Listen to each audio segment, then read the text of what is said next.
Magandang gabi po sa bawat isa. Ayan, another po ulit, Friday.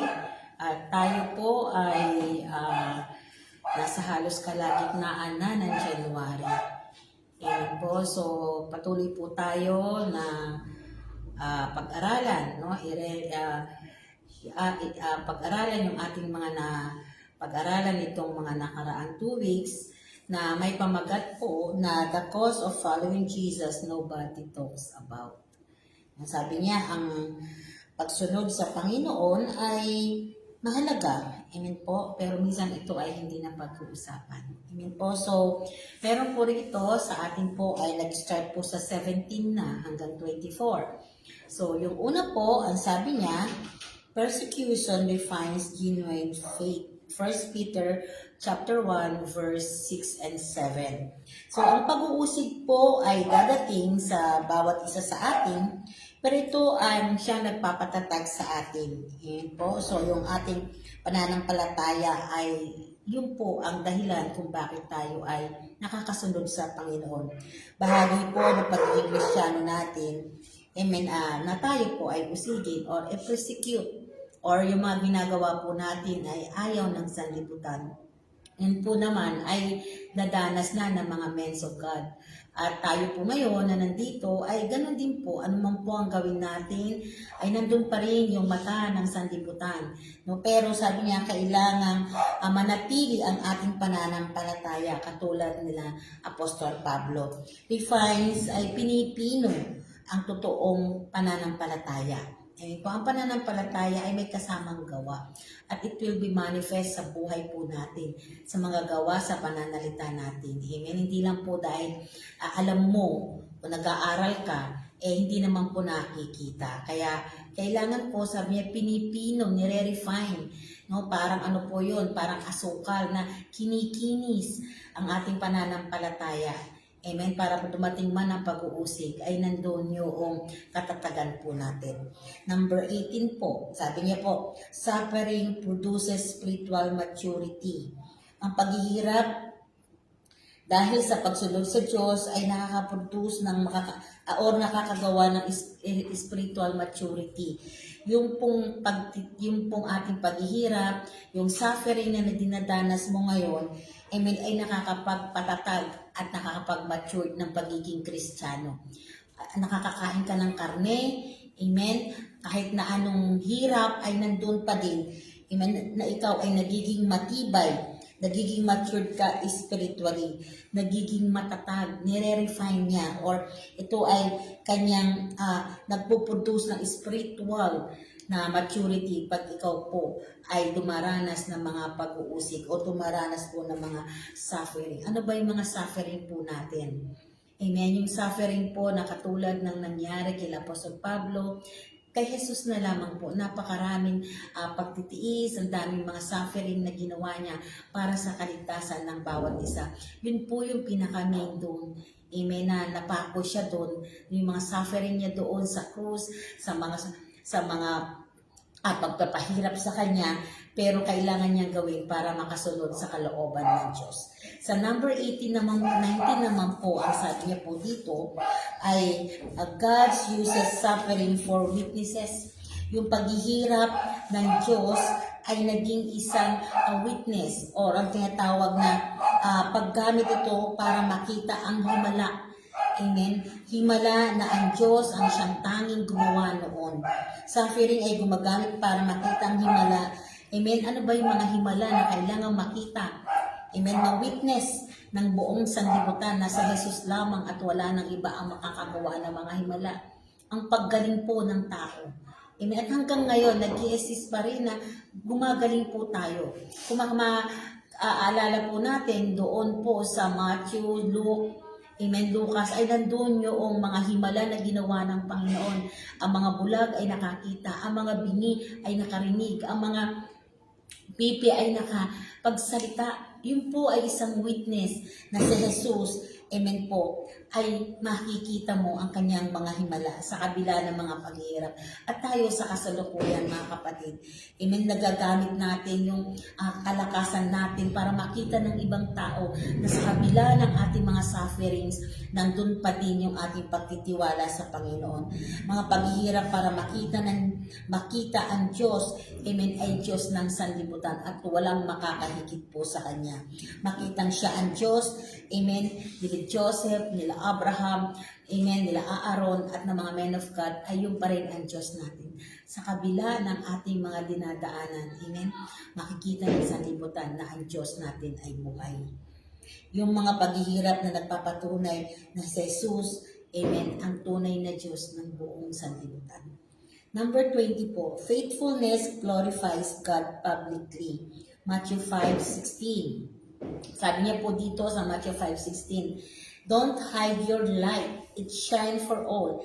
Let your good deeds glow for all to see that they will praise your heavenly Father. Huwag mong itago. Ini po yung faithful glories God publicly makita. Huwag mong itago, maging ilaw po tayo ng sanlibutan. Hayaan mong magningning sa lahat na ikaw ay Kristiyano, na ikaw ay ipinanganak na muli. Amen po. Para makita nila ang lahat ng ginagawa mo ay para sa Diyos, para parangalan si Jesus. So number 20, at nandun yung pananampalataya po natin, amen, na mag-glorify, no, ang Panginoon publicly. Makita nila na gino-glorify natin ay ang Diyos. Number 21 po, maibahagi, ang sabi niya po, 21, to share in Christ's suffering, Philippians 3:10. Maibahagi ang paghihirap ni Kristo nang dahil sa Kanya, ikaw ay naligtas. Nang dahil sa paghihirap niya doon sa krus ng Kalbaryo, tayo po ay nagkaroon ng kagalingan. At dahil sa paghihirap niya po, tayo po ay nagkaroon ng maayos na pamumuhay.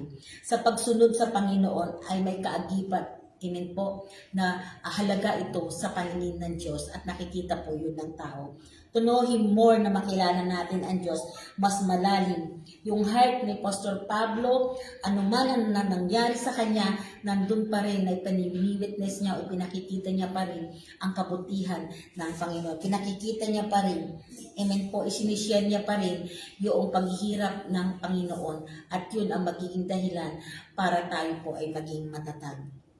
Sufferings, ano po ba yung ginawa ng Panginoon? Yung pagpako sa Kanya sa krus, amen po, yung pong Kanyang pagpipray ng taos-puso na ang Kanyang pawis ay naging dugo na. Lahat po yun ay ginawa niya para sa atin. Amen po. So number 22, eternal reward produced by God. Matthew 5:10-12. Ano po ang sabi niya dito sa 22, ang sabi niya po, sa pagsunod ay walang hanggang gantimpalang pangako ng Diyos. Kaya pag may persecute sa buhay po natin, magalak ka kasi hindi lang ikaw ang nakaranas nito.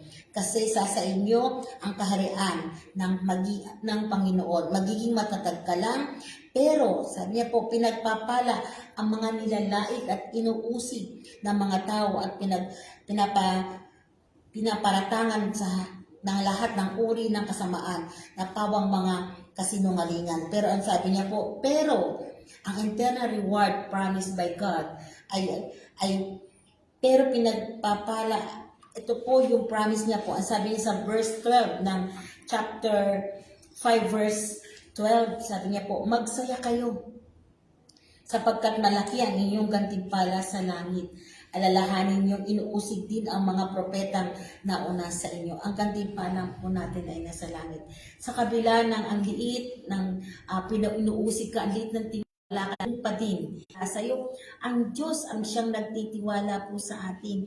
Kaya yung internal, amen po, reward at promises ng Diyos ay magaganap. Amen po. Magaganap dito, magaganap sa langit. Amen. Hindi man ganun kataas ang tingin sa iyo. Amen po, sa pinipersecute ka. Amen. Pero nandun pa rin yung gantimpala. Huwag ka lang umimik, hayaan mo lang. Amen po. Kasi ang tao po ay minsan nakikita, iba yung nakikita ng tao sa nakikita ng Diyos. Ang puso po natin ay nakikita ng Diyos. Kahit tayo po ay magpanggap sa harapan ng tao, ang Diyos po ang nakakakita ng ating puso. Amen po. Kahit ano po ang sabihin nila, yung rewards po ay ang Diyos ang magbibigay sa atin. Sa 23 po, to strengthen the global church. Ano po ang sabi niya?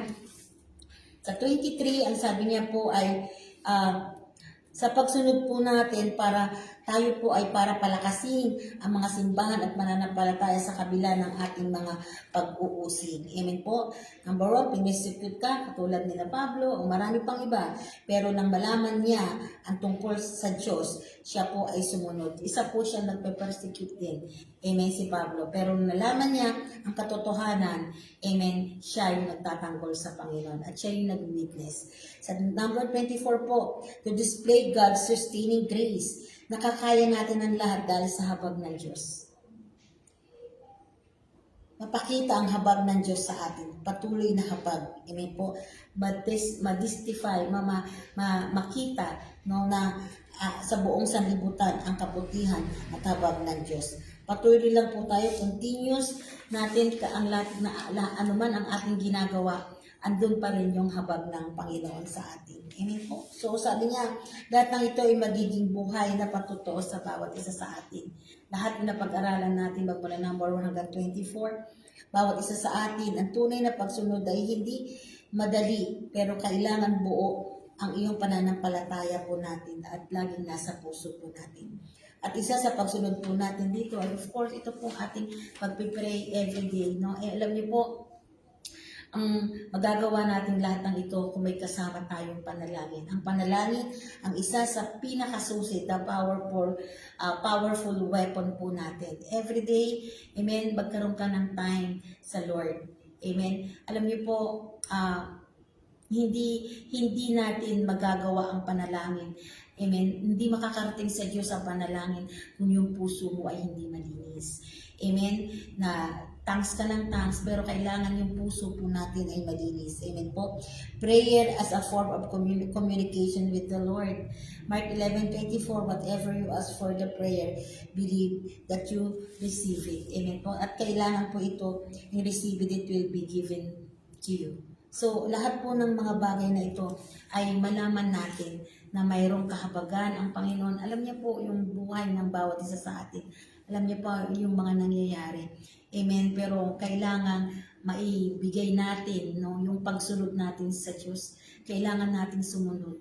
Kahit minsan nahihirapan ka, minsan nandun yung kapaguran, pero dahil sumusunod ka pa rin sa Diyos, amen, andun pa rin yung pagpapala. Spiritually, and anuman yung hiningin ng iyong puso. Amen, naging patuloy na patotoo tayo. Amen po, sa labas at loob ng ating bahay ay maging patotoo tayo sa Diyos. Amen po, yun lamang po at ito po, Pastora Ellie. Amen. Magandang gabi po sa bawat isa. Salamat, Pastora Lea, sa pagre-review mo sa amin. At simula po nung ating mga narinig po, simula nung nag-umpisa po tayo na napakaganda ang topic po natin, the cost of following Jesus, nobody talks about. So yun po, marami tayong narinig na mga na bahagi na i-share sa atin sa simula pa lang karaang linggo at hanggang ngayon po. Tunay nga ang halaga ng pagsunod sa ating Panginoon ay ito ang pinaka-importante na pinapaalala sa atin. May halaga po ba ang pagsunod natin sa ating Panginoong Jesus? Alam niyo po, may sinabi po siya dito sa John 16 verse 33. Sinabi ko ito sa inyo upang kayo magkaroon ng kapayapaan sa pakikipag-isa sa atin. Meron kayong kapigatian dito sa sanglibutan. Ngunit lakasan ninyo ang inyong loob na pagtagumpayan ko na ang sanglibutan. Ito pong nasabi niya po rito na verse na ito ay paalala sa atin na tunay nga meron tayong mga mararanasan na persecution sa atin.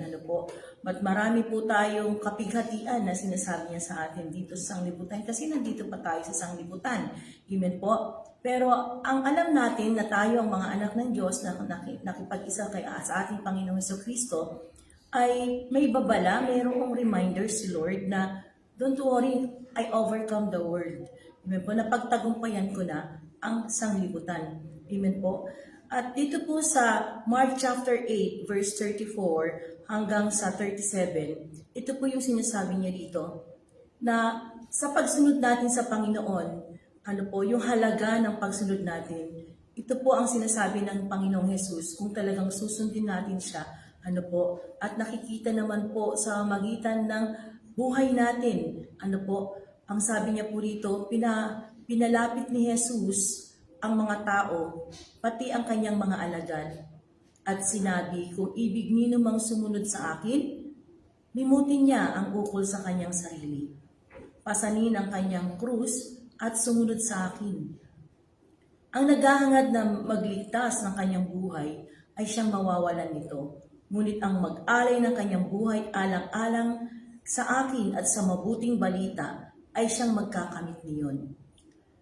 Verse 36 ng Mark chapter 8, ano nga ba ang mapapala ng isang tao? Makamtan man niya ang buong daigdig, kung ang katumbas naman nito'y ang kanyang buhay.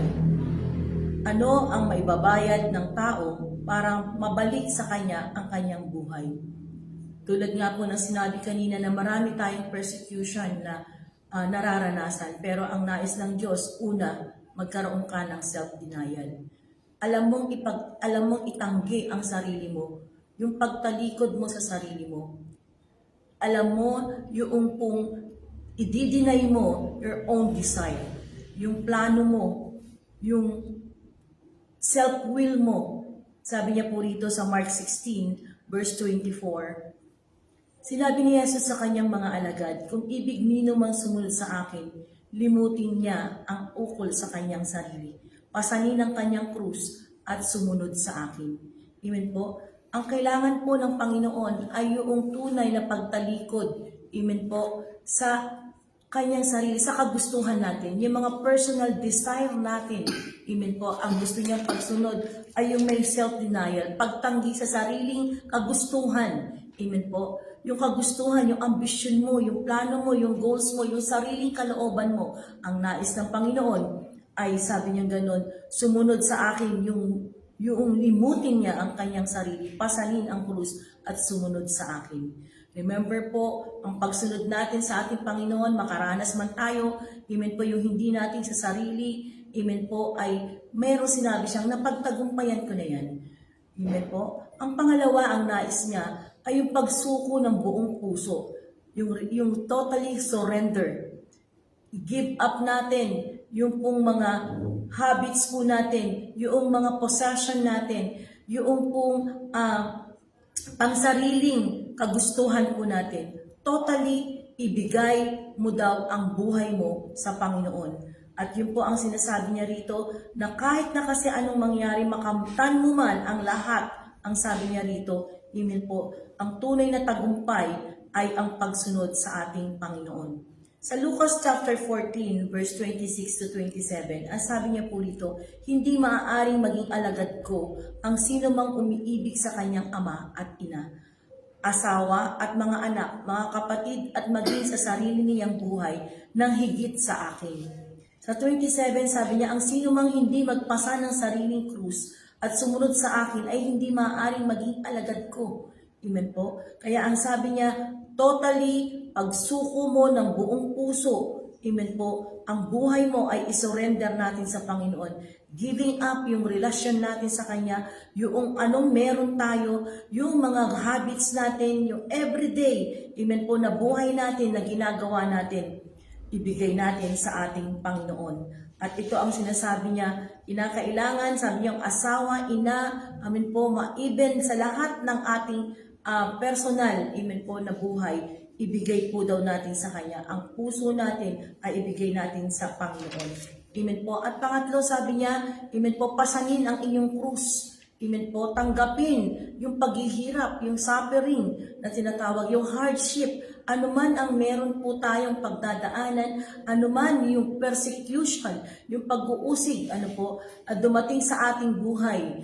Basta kasama natin ang Panginoon. Sabi nga kanina, amen po sa John 16 verse 24, amen po, yung tunay na umiibig ay sumusunod sa Kanya, sa ating Panginoon. Kaya sabi niya ganun dito, pasanin mo ang iyong krus. At ang pagpasan nito, anumang hirap ang dumating, anumang persecution, anumang klaseng pag-uusig ito na dumating sa atin, year 2026, marami pa po tayong pagdadaanan. Marami pa pong ipapagawa sa atin ng Panginoon. At titignan ng Diyos kung paano tayo sumunod sa Kanya. Pero ang sabi niya, pasanin mo ang iyong krus. Amen po. At pang-apat, ang sabi niya po dito, kailangan po nating mamuhay, amen po, na hindi sa kamunduhan. Mamuhay sa mundo, living the world, amen po, hindi ito ang dinidesign ng Diyos. Sabi niya na dinidesign sa atin ng Diyos.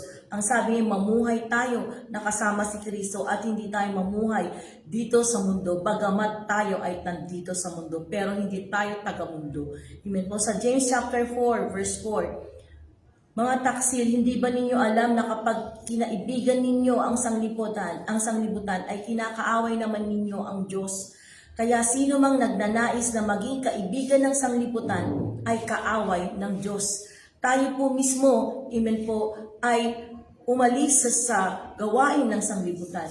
Amen po. Minsan po, nadadala tayo ng sanglibutan. Nadadala tayo sa mga social media, nadadala tayo at napapagaya tayo. Amen po. Pero sabi niya sa Romans chapter 12, di ba? Huwag na tayong umayon sa takbo ng mundong ito. Mag-iba na tayo ng isip at alamin natin kung anong totoo, anong tama para sa Panginoon.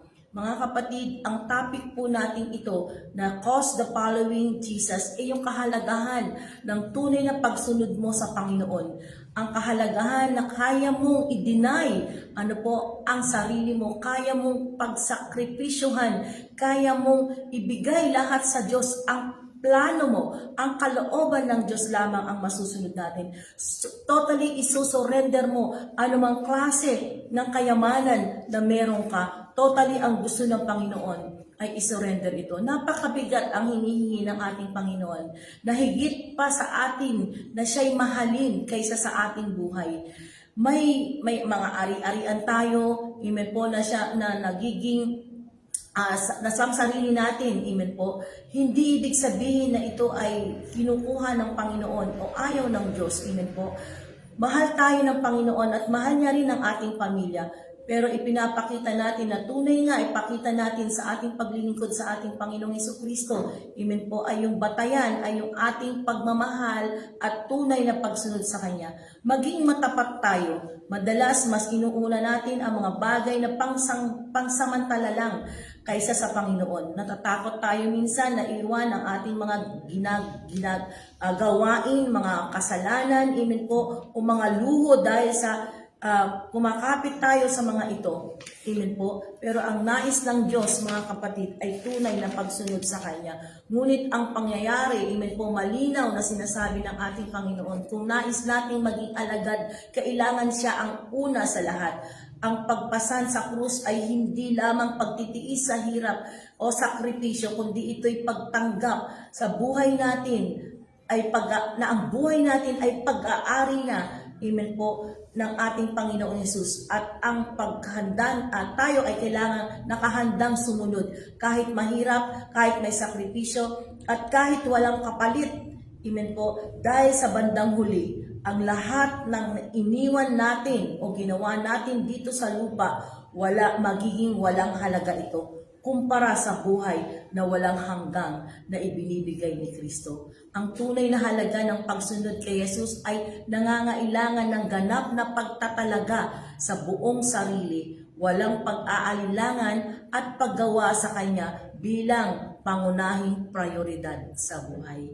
Kaya Matthew 6:33, ano sabi niya doon? You seek ye first the kingdom of God and His righteousness, and all these things shall be added unto you. Ang nais ng Diyos, amen po, na tunay nga, the cause of following Jesus, amen po, nobody talks about is yung pag-una sa Kanya. Ito ang pinakamahalaga, amen po, ang tunay na pagsunod natin sa Kanya. At siya lamang ang inuuna natin sa ating buhay. Yan lang po ang ating masishare ngayon. Lalo na ngayon, unahin mo siya paggising pa lang sa umaga, manalangin ka.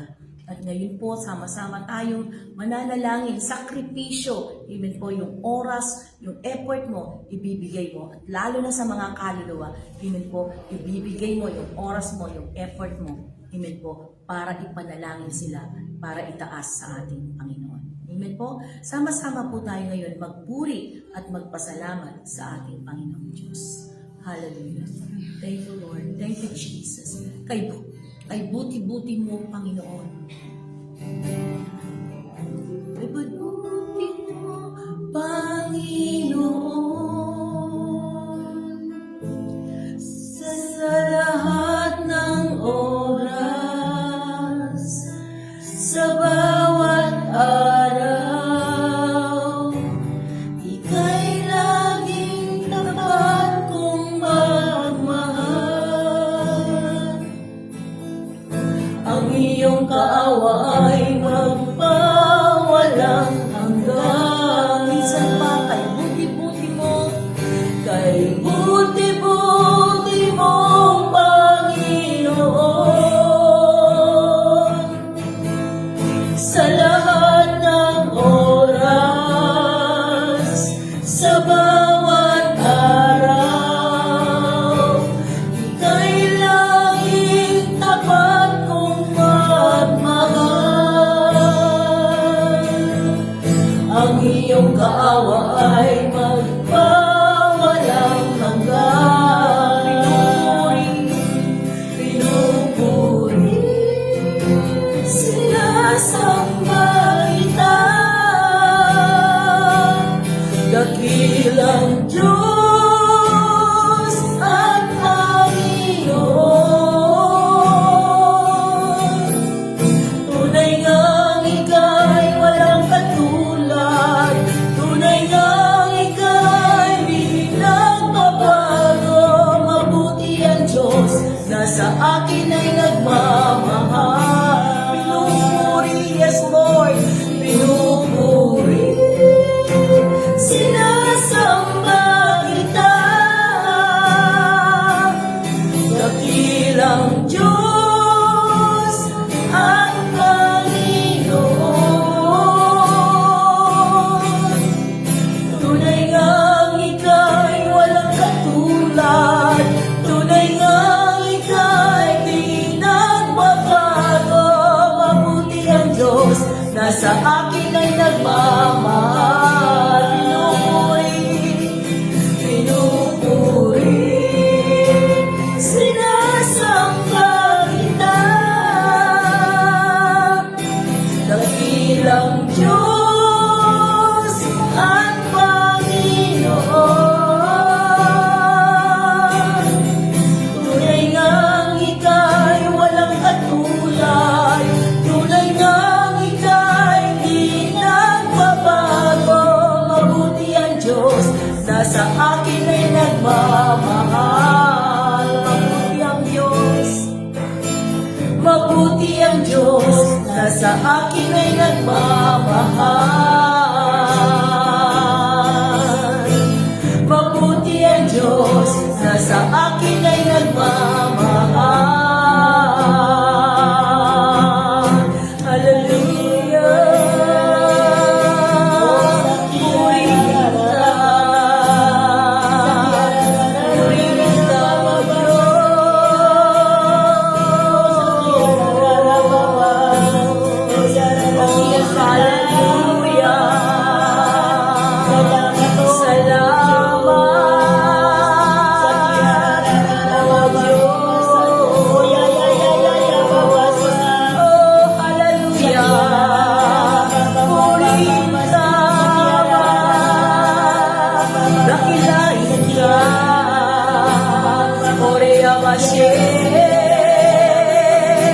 Oh, hallelujah.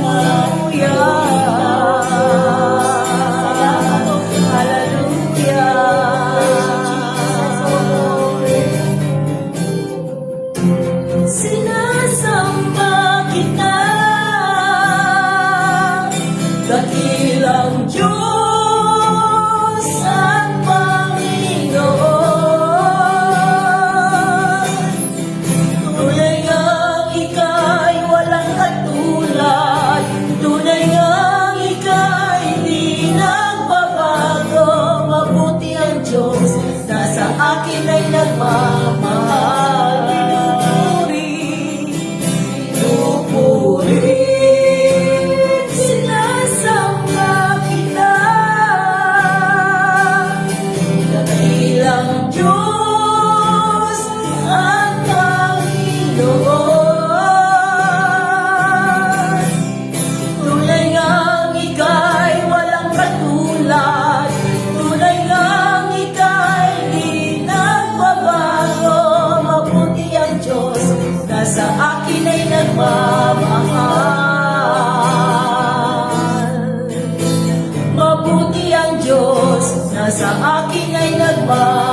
napakakabuti mo, Panginoon.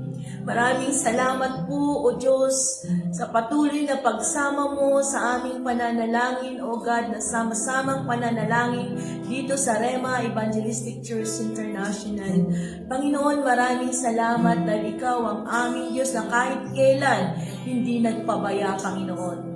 Maraming salamat din po, O Diyos, ipatuloy mo kaming tinuturuan, Panginoon. Hallelujah, sa bawat naisin mo at ang nais mo'y kalooban mo lamang ang aming masunod, O Diyos. Kaya ngayon, O Diyos, tinataas mo namin sa iyo ang aming bansang Pilipinas, Panginoon. Sa pangalan po na iyong anak na si Jesus, tinataas namin ang aming presidente, Panginoon, mula sa Kanya hanggang sa pinakamababang katungkulan. Dalangin po namin na patuloy niyo po silang bigyan ng katalinuhan na nanggagaling sa iyo, O Diyos. Patuloy niyo pong pakialaman, Panginoon, ang mga desisyon nila. Patuloy niyo pong ituro sa kanila, O God, ang pusong mapagpakumbaba at ang pusong, Panginoon, O Diyos, hallelujah, na patuloy na sumunod na ayon sa iyong kalooban. Panginoon, ang bansang Pilipinas, nakikita mo ang sitwasyon, O Diyos. Sinusuway namin anumang klase ng false religion, false doctrine, kawalan ng pananampalataya, at tigasan ng puso. Sa pangalan ni Jesus ay sinusuway namin ito in Jesus' name. At patuloy po namin pinakakawalan ang salvation, O Lord God, ang bansang Pilipinas, Panginoon, nawa, O Diyos, ay makakilala sa iyo, O God, ang buong bansang Pilipinas, Panginoon, ang salvation, ang shame and repentance, O God, hallelujah, ang humility, ang pagpapakumbaba sa iyo, ang paghanap sa iyong mukha, Panginoon, hallelujah, salamat sa kaligtasan ng bansang Pilipinas, O God. At Lord, tinataas din po namin ang lahat ng pangangailangan ng bansang Pilipinas, sinusuway namin ang poverty, in Jesus' name, kawalan, kasalatan, sa pangalan ni Jesus ay sinusuway namin, in Jesus' name, at nagpapakawala kami, Panginoon, O Diyos, ng prosperity, ang kaginhawaan, Panginoon, O Diyos, sa bansang Pilipinas, Panginoon. Lord, may pangako ka, my God shall supply all my needs according to your riches and glory by Christ Jesus, O Lord. Nananampalataya kami na sa iyo nanggagaling lahat ng sources, O God, ng aming mga pangangailangan, O Diyos. Sinusuway din namin anumang klase ng paggawa mo sa tanas na trahedya dito sa bansang Pilipinas, anumang klase ng bagyo, lindol, o anumang klaseng panggugulo mo sa tanas sa pangalan ni Jesus, paninira mo sa kalikasan sa bansang Pilipinas ay sinusuway namin sa pangalan ni Jesus. Lord, patuloy po kami nagdideklara ng pag-iingat mo, proteksyon, Panginoon, hallelujah, yung good weather, Lord God, sa pangangailangan lamang, Panginoon, ng bansang Pilipinas, Panginoon, O Diyos, ang ibibigay mo, O Lord God. Lord, maraming salamat sa patuloy na pagsama mo sa bansang Pilipinas at sinusuway namin anumang klase ng drug addiction in Jesus' name, anumang klase ng bisyo, makakasama sa katawan ng mga tao sa pangalan ni Jesus ay sinusuway namin. Sa pangalan ni Jesus, ikaw na espiritu ng sakit at karamdaman, sa pangalan ni Jesus ay sinusuway namin in Jesus' name. Patuloy kami nagpapakawala ng good health, Panginoon, alo sa bansang Pilipinas, Panginoon. Nagpapakawala din po kami, Panginoon, O Diyos, ng kabanalan sa mga tao, Panginoon. Hallelujah, pagkatakot sa iyo, Panginoon, sa pangalan ni Jesus, O God.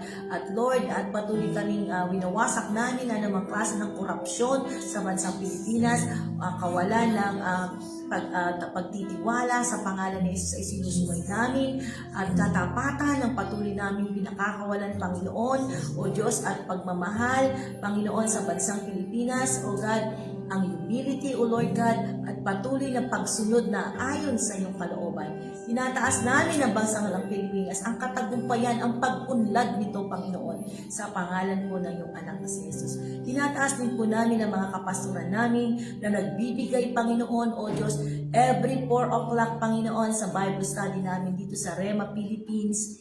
Dalangin namin na patuloy niyo silang bigyan ng katalinuhan na nanggagaling sa iyo, O Diyos. Hayaan niyo ang kanilang mga na ituturo, Panginoon, O Diyos, ay mag-encourage sa bawat isa, ma-equip ang spiritual life ng bawat isa, Panginoon. At nawa, Panginoon, patuloy namin mai-apply at makita what we sow, we reap, O Lord God. Kaya nga po, Panginoon, lahat ng ituturo sa amin na maririnig namin, Panginoon, ay amin pong ilalagay, itatanim sa aming puso at gagawin po namin ito, Panginoon.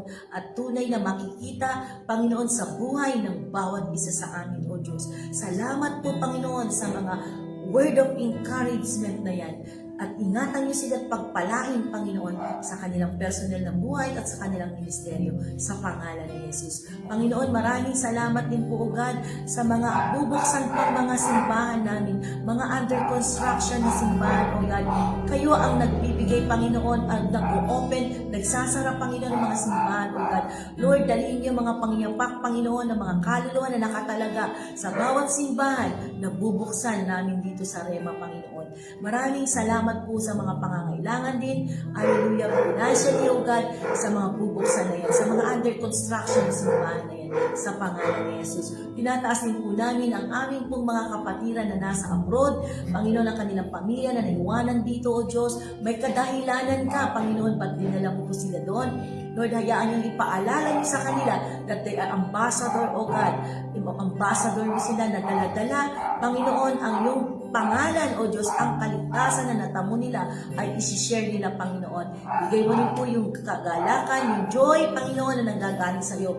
Bagaman sila, Panginoon, yung minsan nangungulila sa kanilang pamilya, ingatan mo sila at bigyan mo kagalakan. Gayon din po, Panginoon, ang kanilang mga pamilya dito sa Pilipinas, O God. Ingatan niyo po sila at pagpalain sa pangalan ni Jesus. At Lord, sa mga prayer request po ng bawat isa sa amin, O Lord God, patuloy po namin inaangking ngayon pa lang ang kasagutan. At gayon din sa prayer request po namin sa aming senior pastor. Salamat po, Panginoon, sa kagalingan kompleto at kalakasan niya, Panginoon. Ito pong aming samot dalangin sa pangalan ni Jesus. Amen. Yes, Lord. Salamat po sa gabi nito. Patuloy po namin itinataas, O God, ang aming senior pastor.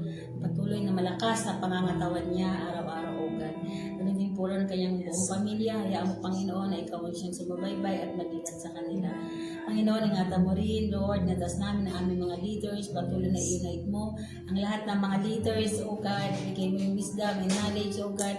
Paano, O Lord, yung mamamalakad, Panginoon, na ibigay mo sa kanila, O God, dito sa aming simbahan.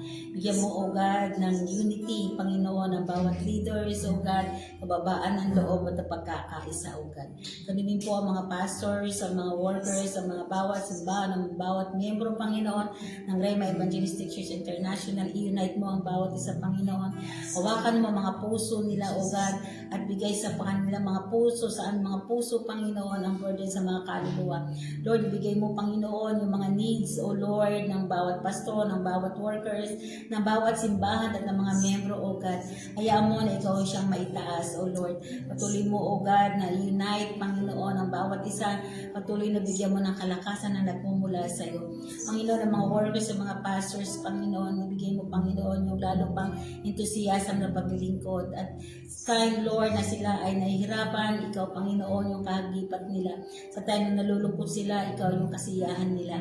Patuloy mo silang ingatan, saan man sila dumako pumaroon, Panginoon, ang pag-iingat na nagmumula sa iyo. At ang mga mahal nila sa buhay na iniwan, O God, naniniwala kami, O God, na ikaw magbibigay, magpo-provide, Panginoon, ng kanilang mga pangangailangan. Ganun din po ang bawat simbahan ng Rema, O God. Ipoprovide mo lahat ng mga pangangailangan sa renta, O God. Naniniwala kami ikaw ang Diyos, O God, na God of provider namin, O Lord. Bigyan mo sa amin, Panginoon, yung lalo pang paglilingkod, Panginoon, sa iyo, O God. Ganun din po, Lord, tinatas namin ang mga pangangailangan, O God, ng buong Rema, O God, sa financial, sa mga renta, sa mga allowances, O God. Salamat, Panginoon. Salamat sa maraming mga kaluluwa na gagamitin mo pa. Salamat sa maraming workers, sa maraming pastor na bibigyan ng kanilang mga buhay, O God. Ano din po, Lord, tinataas namin ang nalalapit namin anniversary, Panginoon, by February, O God. Ngayon pa lang, Lord, ikaw ang siyang manguna, Panginoon, O Lord, sa aming anniversary na yan at sa mga activities, Panginoon, ng Rema Evangelistic Church International. Lord, ikaw ang aming Diyos na pinakapitan namin. Ikaw ang Diyos na aming tinitignan. Ikaw ang Diyos, Lord, kung bakit kami nagiging matatag. Ikaw ang Diyos, Panginoon, kung bakit nandito kami, Panginoon. Patuloy mo kami, O God, na encourage, Lord, na maglingkod sa iyo, Panginoon. Patuloy mo kami, Panginoon, na bigyan, O God, ng mga desire sa aming mga puso, Panginoon. Sa mga kaluluwa, O God. Lord, salamat kasi patuloy mo, Panginoon, na pinatatatag ang aming mga pananampalataya, Panginoon, sa iyo. Salamat, Lord, dalangin namin ito at binibigay namin sa iyo lahat ng aming napanalangin. At Lord, alam namin ito'y sinagot mo na at ito po'y aming inaangkin sa pangalan ni Jesus. Amen. Amen. Tayo po'y muling magmuli sa ating Panginoon, sa iyong presensya, Panginoon. Sa presensya mo, Panginoong Jesus, hangat ko lang lagi mamalagi sa presensya mo. Sa presensya mo, Panginoong Jesus, hangad ko lang lagi mamalagi sa presensya mo. Sa pagtaas ng mga kamay ko sa pangalay ng tanging buhay ko, hangad ko lang lagi mamalagi sa presensya mo.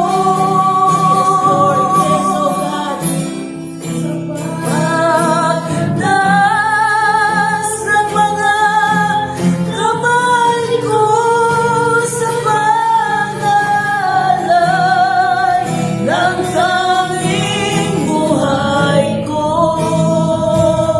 hangad ko lang lagi mamalagi sa presensya mo. Sa pagtaas ng mga kamay ko sa pangalay ng tanging buhay ko, hangad ko lang lagi mamalagi sa presensya mo.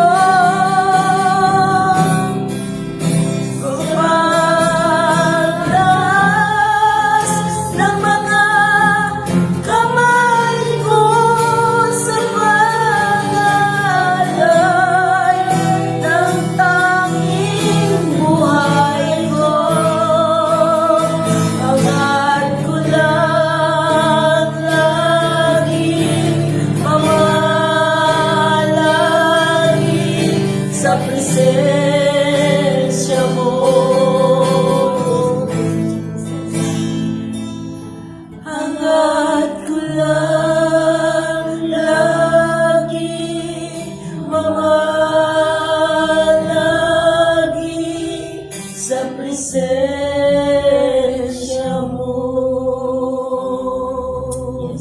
Yes, Lord, ito lang po ang naisin namin, Panginoon. Sa kabila po, O Diyos, ng mga sakripisyo, hirap, Panginoon, mga persecution, O Diyos, hallelujah, na dumarating sa bawat isa sa amin, Panginoon. Lord, maraming salamat dahil sa iyong presensya, kami ay nakakatayo, Panginoon. Sa lahat ng pagod, hirap, Panginoon, pagtitiis, na sinabi mo kami makipagtiisan sa iyo, Panginoon. Hallelujah, kami ay patuloy na tumingin lamang sa iyo, sa kabila ng mga sakripisyong ito, Panginoon, sa kabila, Panginoon, ng pagbubusig, O God, hallelujah. Sa kabila, Panginoon, O Diyos, hallelujah, ng mga nararanasan ng bawat isa sa amin, Panginoon, hallelujah, dahil sa iyong presensya, nananatili kaming nakatayo, Panginoon. Ang presensya mo na nagbibigay ng lakas sa amin sa magitan ng iyong mga salita ng buhay na siyang nagbigay liwanag at tungkod ng aming mga daraanan, Panginoon. Maraming salamat po, O Diyos. Ganyan pa lang ay tinaangkin na namin, Panginoon, ang kasagutan, lahat po ng aming mga napanalangin. Maraming salamat po, O Diyos. Purihin po kayo, sambahin at dakilain. Ito po ang aming samot dalangin sa pangalan po ng iyong anak na si Jesus. Ang lahat po ng pinagpalang anak ng Diyos ay magsabi ng Amen. Praise God po. Magandang gabi po. God bless po. God bless po sa bawat isa.